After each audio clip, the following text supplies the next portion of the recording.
Hi everyone, my name is Kirsty Allen, and today I'm going to tell you about the brewing process. First off, I would like to tell you a little about myself. I've worked in the restaurant industry for over 5 years. I currently work as a bartender at Cherry Street Tap Room. They are a brew pub, which means they make their own beer. The brewery is next door to the bar, so I literally get to watch the brewers make beer every day. And I actually have a picture of the brewery, if you can see it. That's pretty cool, and there's doors connecting it to the bar. And then this is my boss and brewmaster, Nick Tanner. He actually got his start in the brewing process in 2006. He lived in Colorado at the time and started brewing in his apartment, actually with what are now the founders of the New Belgium Brewery, which is a very successful and popular brewery. My many years in the industry has taught me a lot about the brewing process, and I interviewed the brewers of Cherry Street to refresh my memory. Today we're going to talk about the main ingredients, the fermentation process, and finalizing the finished product. Now let's begin talking about the 4 main ingredients. There's water, malted barley, hops, and yeast. And here is a picture of the 4 main ingredients.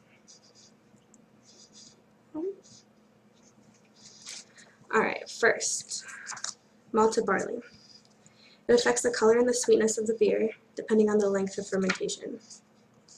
Next, you have yeast, which is probably the most important ingredient. Yeast converts sugars into alcohol through the fermentation process, which I will explain in a second. Then you have hops. Hops is actually a flower, and they contribute to the bitterness level of the beer. There are many different types of hops, and they each bring a different flavor to the beer. Lastly, of course, you have water, which combines all the ingredients together. Besides the 4 main ingredients, you can add something called an adjunct. For example, some adjuncts, according to the Beer Advocate website, are oats, wheat, and coriander.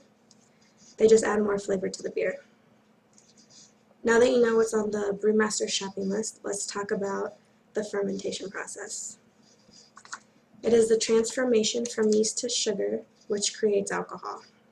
The length and temperature of the process also determines whether the beer is a lager or an ale.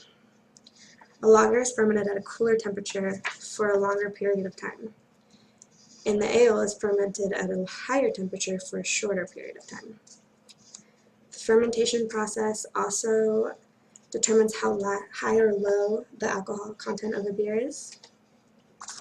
Now that you understand the fermentation process, let's talk briefly about the final steps to making your beer. After you have finished creating your product, you can either bottle or keg the beer. The most important thing to remember is to keep oxygen out of the beer. As soon as the oxygen comes into contact with the beer, it goes bad. The main difference between bottling and kegging is just the price and personal preference. Bottling is cheaper, but it is a little more difficult. It's harder to keep oxygen out in the process of putting it in the bottle. It also requires an extra step. You have to add priming sugar to the beer, which allows it to carbonate once it's in the bottle. Kegging beer is a bit more expensive, but it is slightly easier. You have to purchase a keg refrigerator and a CO2 cylinder. Once the beer is in the keg, you need to connect it to the CO2, which will carbonate the beer.